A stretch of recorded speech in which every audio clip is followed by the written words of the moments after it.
सामने नीम का पेड़ खड़ा लहरा रहा था। ऐसा लग रहा था कि वह कह रहा हो, आओ बेटा, तुम्हें अपनी आगोश में ले लूं। तुम्हें चिंता करने की जरूरत बिल्कुल भी नहीं है।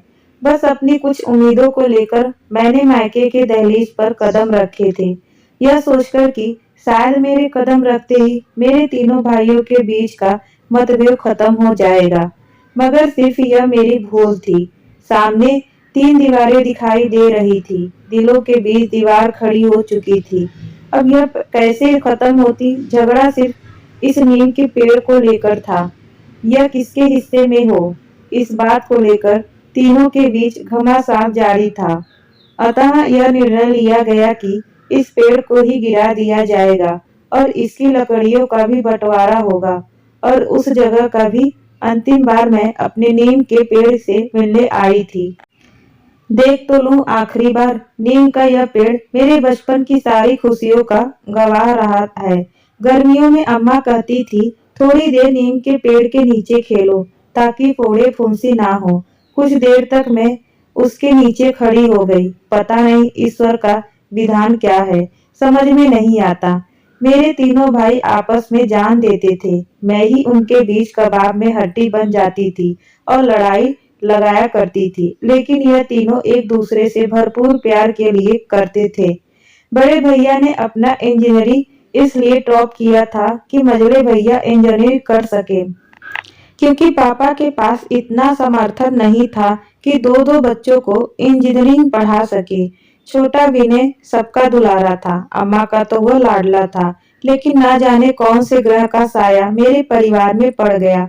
अब इन ऊंची दीवारों को फांद कर कहाँ जाऊं, किसके घर जाऊं? मैं नम आंखों से नीम के पेड़ के तले खड़ी थी।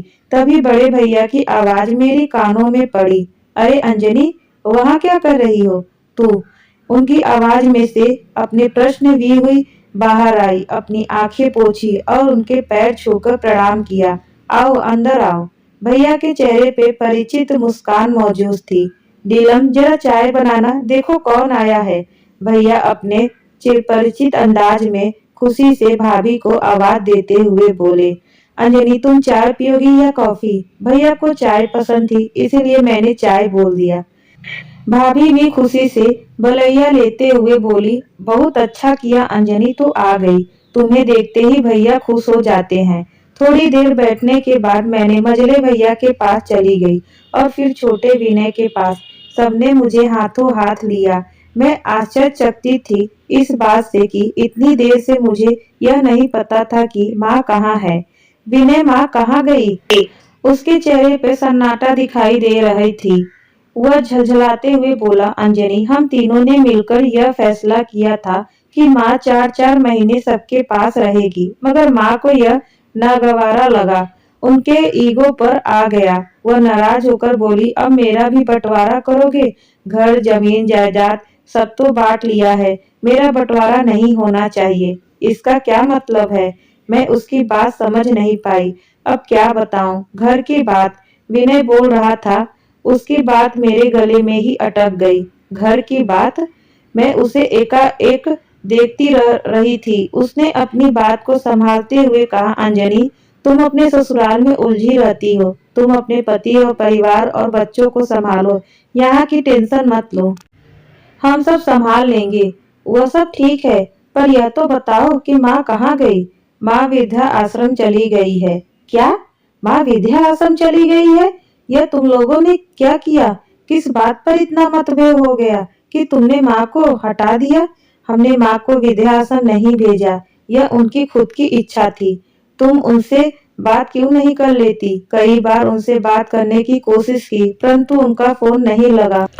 कई बार भाभी से पूछ भी चुकी थी, किंतु उनका गोल गोल जवाब यह बताता था कि माँ की तबीयत ठीक नहीं रहती, इसीलिए उनके पास फोन नहीं रहता। मेरे पैरों तले जमीन खिसक गई। मैंने अपना पर्स उठाया, कहा, मैं माँ से मिलकर आती हूँ। मेरे मन में कई सवाल आ जा रहे थे। उन्हीं सवालों के साथ मेरा पैर रुक गया। वृद्धाश्रम का बोर्ड मेरा स्वागत कर रहा था। कुछ फॉर्मेलिटी करने के बाद रिसेप्शन रूम में बैठ गई। थोड़ी देर में माँ को आते हुए देखा। माँ उदास नहीं थी। मुझे देखते ही उन्होंने गले से लगा लिया।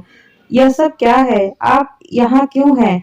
अरे छोड़ो ना उन तीनों की बात, इतने दिनों बाद तुमसे मुलाकात हुई है, बैठकर कुछ बातें करते हैं। पर माँ, मैं आपको यहाँ रहने नहीं दूंगी, आप मेरे साथ चलिए। अरे नहीं, मुझे नरक का भागीदार मत बनाओ, मैं यहीं ठीक हूँ। मेरी ही गलती थी जो मैंने उनमें संस्कार ही भर नहीं पाई।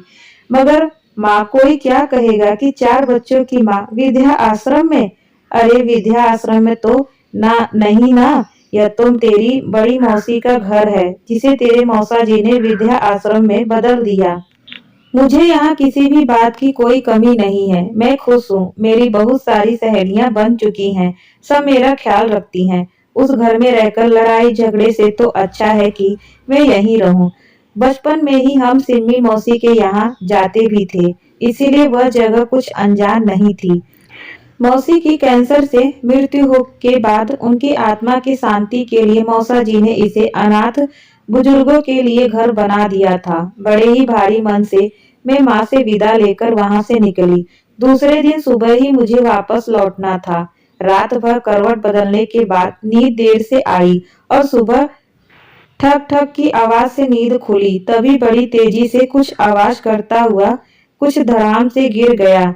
मैं कमरे से निकलकर बालकनी में आ गई। सामने नीम का पेड़ कटे हाल में धराशायी गिरा हुआ था। मेरी आंखें भर आई। रिश्तों में मन के भेद इतने ज्यादा क्यों हो जाते हैं कि हमारी सोच भी मतभेद हो जाते हैं। बहुत सारे प्रश्न अनुत्तरित। मैंने सबसे विदा लिया और वहां से निकल आई। सब ने झोली भर भर कर मुझे गिफ्ट दिया था। सब कुछ ठीक था, लेकिन आपसी कौन सी लड़ाई थी, समझ से परे थी।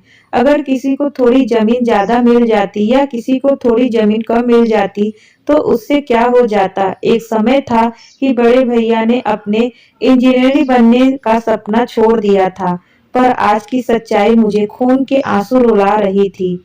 यह थी आज एक छोटी सी कहानी। आप लोग को कैसी लगी कमेंट में जरूर बताइएगा।